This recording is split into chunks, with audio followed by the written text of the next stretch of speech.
கர்த்தருக்கு ஸ்தோத்திரம். கர்த்தருடைய நாமம் மகிமைப்படுவதாக. யோவான் 16:24 வாசிக்கும் பொழுது, இதுவரைக்கும் நீங்கள் என் நாமத்தினாலே ஒன்றும் கேட்கவில்லை, கேளுங்கள், அப்பொழுது உங்கள் சந்தோஷம் நிறைவாக இருக்கும்படி பெற்றுக்கொள்வீர்கள். ஆமேன். ஹல்லேலூயா.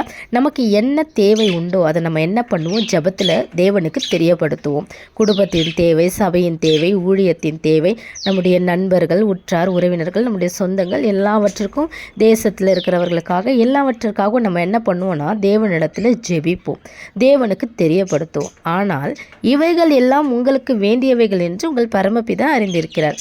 எல்லாவற்றும் கூட கொடுக்கிற தேவன் அவர். ஆமேன். ஹல்லேலூயா. அப்போ நம்ம என்ன கேட்கலாம் ஆண்டவர்கிட்ட இந்த வசனத்தின்படி அப்படின்னா, இன்னொரு வசனத்தை உங்களுக்கு நான் காண்பிக்கிறேன். அவருக்குள், இயேசுவுக்குள் ஞானம், அறிவு என்பவைகளாகிய பொக்கிஷங்கள் எல்லாம் அடங்கி இருக்கிறது. ஆமேன். ஹல்லேலூயா.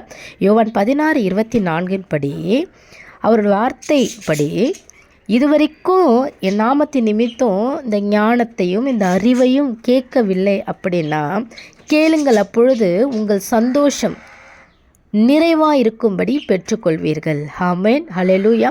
தேவ ஞானம், வேதத்தை அறிகிற அறிவு நம்முடைய வாழ்க்கையில் சந்தோஷத்தை கொடுக்கும். ஆமேன். ஹல்லேலூயா. அது பொக்கிஷம் என்று வேதம் நமக்கு அடையாளம் காட்டுகிறது. இந்த உலகத்தின்படி என்ன பொக்கிஷத்தை, எவ்வளவு பணம், கோடியாக வச்சுருந்தாலும் சரி, எது இருந்தாலும் சரி, வேத ஞானமோ, தேவனுடைய ஞானமோ, தேவனுடைய அறிவு, இந்த பொக்கிஷம் இல்லை அப்படின்னா கர்த்தருக்கு ஸ்தோத்திரம், அவர்கள் தரித்திரர் என்று வேதம் நமக்கு அடையாளம் காட்டுகிறது. நம்மை ஆசீர்வதித்திருக்கிறார். கர்த்தருக்கு ஸ்தோத்திரம். கர்த்தர் நாமம் மகிமைப்படுவதாக. ஆமேன்.